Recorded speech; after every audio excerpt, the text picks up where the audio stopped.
মই আব্দুল কালাম প্ৰতিদিনৰ দৰে আজি আপোনালোকৰ সন্মুখত আহিছোঁ কেইটামান অসমীয়া সাধাৰণ জ্ঞানৰ প্ৰশ্নৰ উত্তৰ লৈ আৰু যদি আপোনালোকে এই ভিডিঅ'টো ভাল পায় তেনেহ'লে লাইক কৰিব শ্বেয়াৰ কৰিব আৰু পেজটো ফ'ল' কৰিব বুলি আশা ৰাখিছোঁ তাতে আহক আৰম্ভ কৰোঁ আজিৰ ভিডিঅ' প্ৰথম প্ৰশ্ন অসমৰ প্ৰাচীন নাম কি ইয়াৰ উত্তৰ হৈছে কামৰূপ পৃথিৱীৰ সকলোতকৈ পুৰণি দেশখনৰ নাম কি ইয়াৰ উত্তৰ হৈছে ফ্ৰান্স দেশ গুগল কিমান চনত আৱিষ্কাৰ কৰা হৈছিল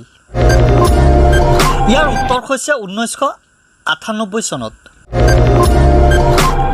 অসমৰ মুঠ এলেকাৰ কিমান শতাংশ বনাঞ্চলৰ অধীনত আছে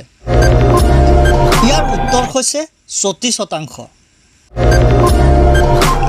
অসমৰ কোন জিলাত চাহ বাগিচাৰ সংখ্যা সৰ্বাধিক ইয়াৰ উত্তৰ হৈছে ডিব্ৰুগড় জিলাত বিশ্বৰ সৰ্বাধিক সোণ উৎপাদন কৰা দেশখনৰ নাম কি ইয়াৰ উত্তৰ হৈছে চীন দেশ বিশ্বৰ আটাইতকৈ ডাঙৰ চাহ উৎপাদন কৰা দেশ কোনখন ইয়াৰ উত্তৰ হৈছে চীন দেশ অসমত কিমানটা তেল শোধনাগাৰ আছে ইয়াৰ উত্তৰ হৈছে 4টা বিশ্বত সৰ্বাধিক প্ৰাকৃতিক গেছৰ ভাণ্ডাৰ থকাৰ দেশখনৰ নাম কি ইয়াৰ উত্তৰ হৈছে ৰাছিয়া কাজিৰঙা ৰাষ্ট্ৰীয় উদ্যান অসমৰ কোন কোন জিলাত অৱস্থিত ইয়াৰ উত্তৰ হৈছে গোলাঘাট নগাঁও আৰু কাৰ্বি আংলং জিলাত অৱস্থিত পৃথিৱীৰ সৰ্ববৃহৎ কপাহ উৎপাদন কৰা দেশ কোনখন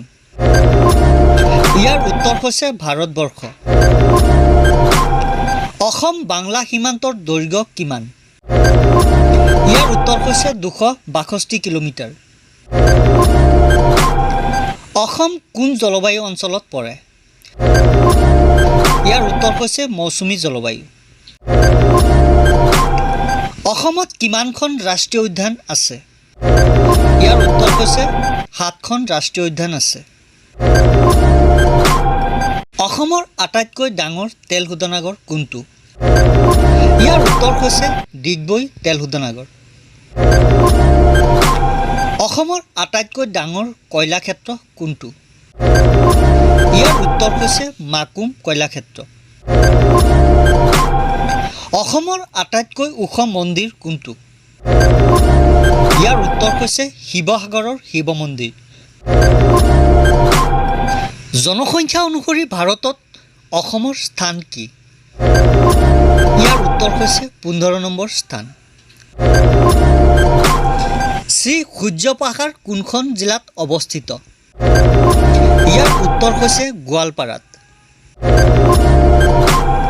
পৃথিৱীৰ আটাইতকৈ সৰু দেশখনৰ নাম কি ইয়াৰ উত্তৰ হৈছে ভেটিকান চিটি